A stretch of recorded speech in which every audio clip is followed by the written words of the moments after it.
how to make a cut file for a router. So we're going to do a simple part, but this will be the same way you do it for any kind of part. So first we're going to go over and bring a part in, right click, new part. Go to our cut files folder, drew a 6-inch square with a hole in it. And there it is. That's what we're going to route first. Same as plasma. If you notice, this is yellow, this is red, so you got to do inside offset, outside offset, just like on plasma.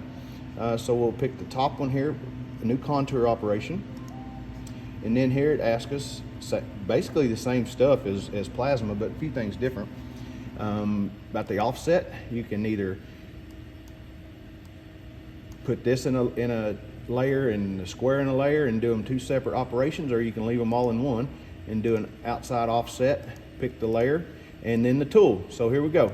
So you notice when you click the tools, only 2 shows up, but you notice over here in the list, all of them, there's a whole bunch more plasma tools. This is only looking for your router tool, so you don't have to scroll through a whole long list to find which one you're going to use. We're going to pick, for this first one, we're going to use the 5/16 end mill tool that we made a while ago.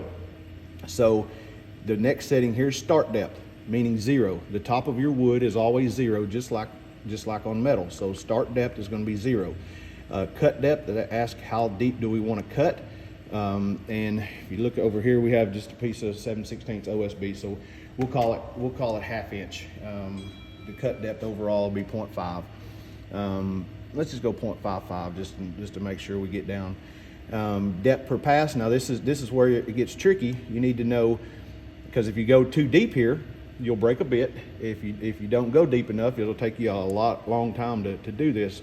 So on this material here, I'm going to pick 200 thousandths depth per pass.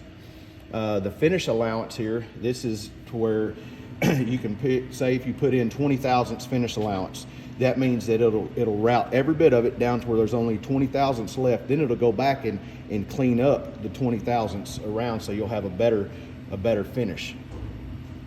Feed rate, it doesn't necessarily go off the tool all the time here, so we're going to say 50 feed rate. We're going to plunge at 10 and ramp angle 0, spindles 1,000. Okay, well, I have my settings turned off here. Yeah, there we go. Direction arrows.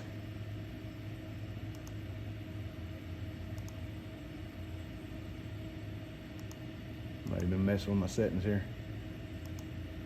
Okay. Well, we're still missing something here. There we go. That shows you what it's going to do. So there's your true width of your end mill here. You notice this is a whole lot wider than what it looks like with plasma, but your bit's a whole lot wider than the kerf width on a plasma. So here's your part. File, save job as, cut files, save, post processor, save. Okay. And then now to go route it. Open our cut file. There's our cut file. Now looking at our table here, I just took a piece of 7/16 OSB, screwed it down to the top of our spoil board. Nothing fancy, nothing crazy, just a simple way of showing you how it works. All right, so now the best way, get a little bit closer. The best way to do a touch off on routing is you have to do it by eye. So what I do is I turn on the router, I slow down the feed rate a little bit, and I just bump it down until you see it scratch the wood. There it is. Scratch the wood, and so once you scratch the wood, this is basically the same way you touch off on a manual mill or a manual lathe. You just barely touch it with it rolling. So what we've done here now is 0X, 0Y, and 0Z on top of the wood. When we hit run, it's going to go take off and do our part.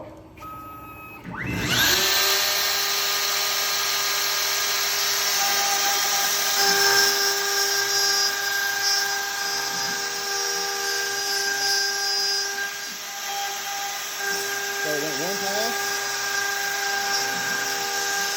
and then it went down deeper to go to another pass, then the last pass here. was enough.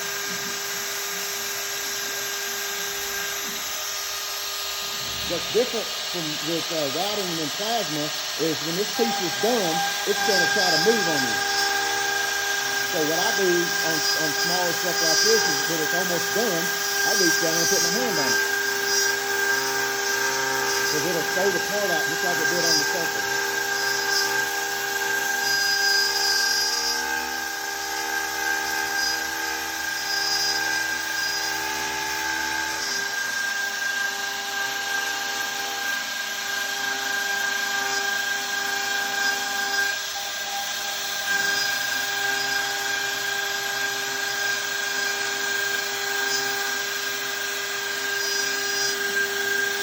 Since we're almost through, I'm going to go ahead and hold it when it gets pretty close to here so it doesn't bounce out.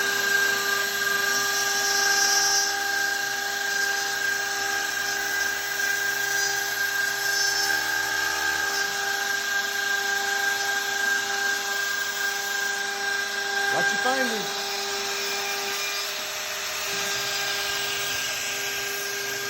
And it don't take a lot of pressure, just enough to hold it.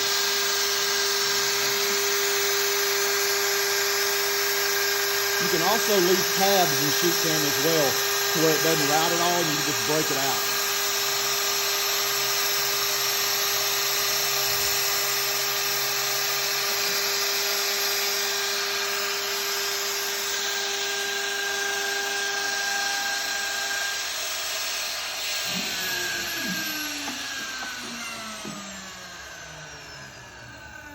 Really good finish. 6-inch square with a 2-inch hole.